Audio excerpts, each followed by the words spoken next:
Bienvenidos a Hablemos de Diabetes. Les recuerdo que en el programa pasado estuvimos hablando sobre las demencias en el paciente con diabetes y hablamos algo muy importante, que hay manera de prevenir que este paciente desarrolle demencia. Sin embargo, en muchas ocasiones el paciente que acude con nosotros ya trae un diagnóstico de demencia y en ocasiones esta enfermedad ya está muy avanzada, por lo cual tenemos que dar un tratamiento adecuado. Pero en este punto el cuidador principal juega un papel fundamental. Y el cuidador puede ser un miembro de la familia o puede ser alguien externo. Pero como veremos en este programa, la parte o el apoyo del cuidador es algo muy importante en el cuidado del paciente. Nuevamente le doy las gracias a la doctora Sara Aguilar por estar con nosotros. Y doctora, ¿cuál es el papel, la misión del cuidador y cómo puede ayudar a mejorar la memoria de un paciente que tiene demencia? Claro, definitivamente el cuidador es una parte fundamental si buscamos una atención integral en este sujeto o en este enfermo, debido a que lo que el cuidador nos pueda aportar tanto en la evolución de la enfermedad como en la atención de la enfermedad siempre va a ser importantísima. Específicamente en memoria, el cuidador puede participar en una situación muy práctica, que es dejarlo que él siga haciendo lo que le es posible. Tenemos muchos ejemplos de familias. Tenemos la familia que piensa que esto ya es progresivo, que ya no hay nada que hacer y se desentiende un poco del caso. Pero tenemos la familia donde pues tratan de sobreprotegerlo, de sobrecontenerlo, y esto hace incluso que el paciente se vuelva más dependiente para sus actividades de la vida diaria, desde ir a acompañarlo al baño hasta alimentarlo. O el paciente que se desentiende completamente de la enfermedad. Yo creo que hay mucho que hacer, pero algo muy importante es orientar a estos cuidadores, saber hasta dónde pueden hacerlo ellos y saber cuándo ya no lo pueden hacer. Entender que el cuidador también es una persona que está quizás en la etapa de su desarrollo profesional, personal, y que tener a cargo una persona con deterioro cognitivo, con una demencia en etapas moderadas o avanzadas, siempre va a traer consigo pues mucha sobrecarga o mucho cansancio. Por supuesto que hay dominios cognitivos donde yo preferiría que un profesional de salud se encargue de orientarlos cómo pueden estimularlos, pero en casa se pueden hacer muchas cosas, desde colocar un calendario visible, desde pedirle al enfermo que haga una agenda, que escriba todas las actividades que va a realizar en el día y que en la noche la revise y que vea qué logró hacer. Esto es una forma de organizar las actividades que va a hacer en un día y esto permite estimular la memoria, por ejemplo. Okay. Solo me entró la duda, ¿en México hay algún dato sobre quién es el cuidador principal en una persona con demencia? Es decir, ¿es mucho más frecuentemente un familiar, el hijo, sí, claro, o habitualmente es alguien externo? Sí, se reconoce que el cuidador es la persona con la que vive o con la que convive más tiempo el enfermo. En México, el primer lugar es el esposo o la esposa, el cónyuge. Después siguen los hijos y después pues algún otro familiar cercano. Donde se ha estudiado más el fenómeno de quién cuida es cuando se evalúa la sobrecarga o el colapso en el cuidador, que lleva de la mano al maltrato. El maltrato en el paciente con demencia desafortunadamente es muy frecuente. Existe este binomio entre cuidador y paciente donde el cuidador se agota, se cansa, se sobrecarga, y una forma de reaccionar es el maltrato.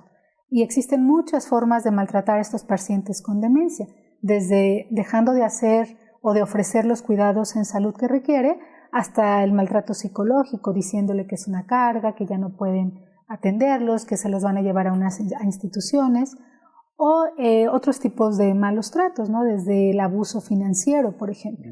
Entonces sí, se reconoce en nuestra población, en nuestras familias, donde somos incluso muy diferentes a las familias de otros países, y siempre hay tendencia a estar unidos, a estar juntos, pero esto también favorece a que haya más riesgo de tener este tipo de problemas, como son los malos tratos en las personas con demencia. Lo que interesante, en este segmento hemos estado hablando de la importancia del cuidador del cuidador primario en el control o el cuidado del paciente que tiene demencia, y en los siguientes minutos estaremos viendo qué actividades es importante que este cuidador haga para que ayude realmente al paciente que tiene demencia, y definitivamente este cuidador pues también tiene que recibir un entrenamiento, ¿no?, para poder brindar una atención adecuada a su familiar. Volvemos. En Instituto Metabolia conocemos el gran trabajo que implica el cuidar a una persona con demencia. Por ello, es importante que el cuidador principal tenga buena salud, tanto física como emocional. Metabolia le ofrece un modelo de atención integral con el objetivo de aumentar su bienestar. En el segmento anterior estuvimos viendo que también la sobreprotección del cuidador al paciente que tiene demencia no es algo que favorezca. Por lo tanto, doctora, ¿cuáles serían o qué tareas debería de hacer el cuidador para favorecer justo esta independencia en el paciente que ya tiene demencia? Claro. Lo más importante es repartir el cuidado, que el cuidado no caiga sobre una sola persona. Y yo creo que aquí es donde la comunicación con la familia es muy importante. Tanto el médico como algún otro participante de los cuidados en salud debe favorecer que haya esta comunicación y este equilibrio en el cuidado. Tradicionalmente en México se decía quien va a cuidar al adulto mayor es la hija soltera que nunca se casó y que bueno, se ganó el título de cuidadora de los papás. Pero bueno, esto ha cambiado, ya las mujeres cada día están más inmersas en la actividad laboral y ya no es un modelo que debemos de seguir perpetuando o imitando. Este cuidado debe ser equilibrado, debe ser repartido y analizado, porque a veces no se puede ofrecer en casa y no por eso es una familia mala o debe ser mal calificada. Hay instituciones que ofrecen cuidados adecuados para este tipo de perfil de pacientes, donde a lo mejor va a estar más atendido, más cuidado, más organizado las necesidades que requiere. Quizás lo más importante es entender que estas personas van cambiando sus necesidades conforme va caminando la enfermedad. Quizás en las etapas tempranas pues es la memoria, pero después se agregan los síntomas conductuales y cambian, a veces decimos la personalidad, se vuelven agresivos, irritables y se empiezan a conflictuar las familias. Y lo que se necesita es saber en qué etapa de la enfermedad y qué necesidades tiene. Entonces, este acompañamiento de la enfermedad junto con el cuidador siempre va a ser muy importante que haya un médico. Para finalmente decirle a este cuidador que se autoevalúe, que en el momento donde él se sienta cansado, agobiado, existen respiros, existen oportunidades para que él pueda descansar, quizás decir, el fin de semana yo no voy a cuidar a mi familiar, y eso no es malo, es permitido y además es más sano para el cuidado del enfermo. O sea, es ir pasando la estafeta, no quedarse con toda la sobrecarga. Con toda la carga. ¿Y qué sería lo que no debe de hacer el cuidador? Habíamos hablado un poquito sobre que de repente podemos ser sobreprotectores o al contrario, ¿no? Claro. Ignorar a nuestro familiar. ¿Qué es lo que no debe de hacer el cuidador que puede repercutir finalmente en el cuidado del paciente con demencia? Sí. Pues guardar silencio, pensar que esta enfermedad ya no hay nada que hacer. Yo creo que eso es un error. Tiene que pedir ayuda, pensar que esta enfermedad tiene muchas fases y lo más importante, que cuando él se sienta cansado, agobiado, pues también lo manifieste. Por supuesto, está el otro extremo, estas familias que luego tratan a los adultos mayores como niños. De hecho, hay un término de infantilización en una persona mayor. Entonces, lo sobreprotegen tanto que le impiden que esta poca reserva funcional que tienen estos enfermos la desarrollen o la mantengan. Entonces, si el enfermo puede valerse por sí mismo para bañarse con una ligera supervisión, adelante, que lo haga, que lo deje comer, aunque se tarde mucho tiempo en comer o en vestirse, que le permita al enfermo elegir la ropa que quiera utilizar, que le permita finalmente mantener su dignidad como ser humano y no sobreprotegerlo ni por el otro extremo descuidarlo. Sería un equilibrio entre estos dos puntos. Claro, pero para eso es fundamental la intervención justo de los geriatras, que van a ir viendo justo en qué etapa se encuentra el paciente y van orientando al cuidador, porque el cuidador pues de repente se encuentra la familia con que su familiar tiene demencia y no vienen preparados para esta enfermedad, y por eso es la importancia de acercarse con esta especialidad de la medicina, que es los geriatras, quienes pueden orientar perfectamente hacia dónde se debe de hacer el mejor cuidado para nuestro paciente. Volvemos. Es común que no se le preste atención al desgaste que pueda tener el cuidador principal de una persona con demencia. Entonces, es fundamental saber identificar cuando la persona ya presenta síndrome de desgaste del cuidador y con quién debe atenderse. El cuidador primario es la persona que se hace cargo de la mayor parte del cuidado y apoya tanto en casa como en el hospital o las consultas. Al ser cuidador primario suelen cambiar muchas cosas en nuestras vidas. Podemos llegar a presentar algunos problemas que incluyen la falta de apoyo de otros familiares, modificación en mi estilo de vida, lo que conlleva un descuido de mi propia salud, tal vez no contar con la información médica suficiente para cuidar a mi familiar y un deterioro en mi tiempo libre y en mi red social. Otros síntomas que puedo presentar es dolor de espalda, cansancio, alteraciones de sueño y en ocasiones presencia de emociones que muchas veces son negativas e intensas, como la irritabilidad, el enojo, que si se mantienen por mucho tiempo pueden llevarnos a complicaciones como depresión y ansiedad. Estos cambios llegan a afectar hasta el 75% de las personas y suelen impactar en nuestro bienestar emocional, físico y económico. Recuerden que la atención psicológica tiene por objetivo ayudarles a afrontar los problemas de una manera efectiva. Así que venga a Instituto Metabolia, donde podremos ayudarle a cuidarse para que pueda seguir cuidando. Continuamos hablando sobre la importancia del cuidador primario en el cuidado del paciente con demencia. Y doctora Sara Aguilar, ¿qué intervenciones o qué le podemos recomendar a ese cuidador para que no sienta esta sobrecarga de la que estábamos hablando en el segmento previo? Claro. La recomendación principal sería saber qué necesidades tiene el enfermo. Si son etapas tempranas, quizás programas de estimulación cognitiva.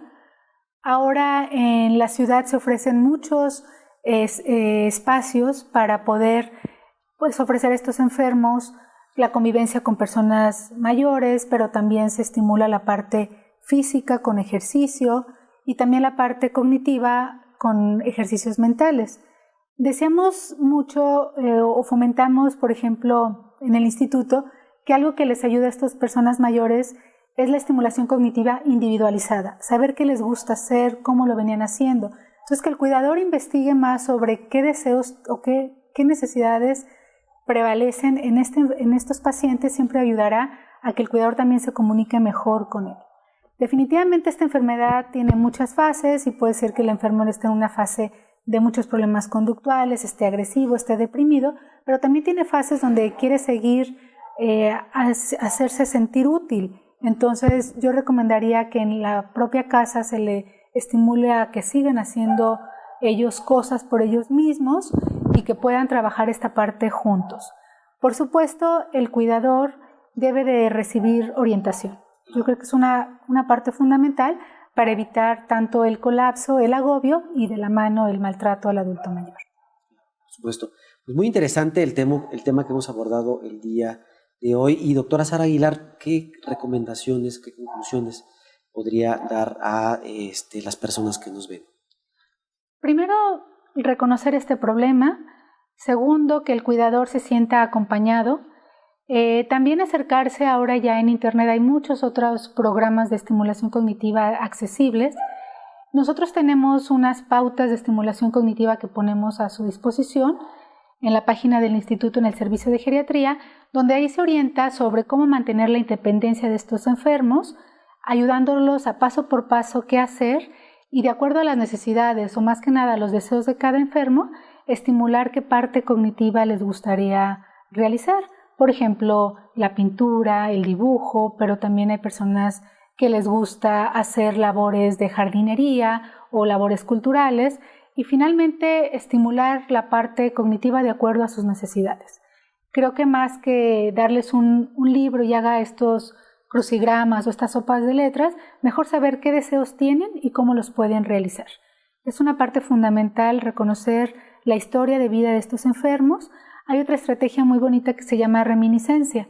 Reminiscencia es recordar el pasado. Entonces se le puede invitar a esta persona que consulte sus fotografías, sus historia de vida por etapas, qué vivió en la etapa de la niñez, qué vivió cuando era un adulto joven, en la adultez y qué recuerdos positivos y también negativos son los que lo acompañan en esta etapa de la vida.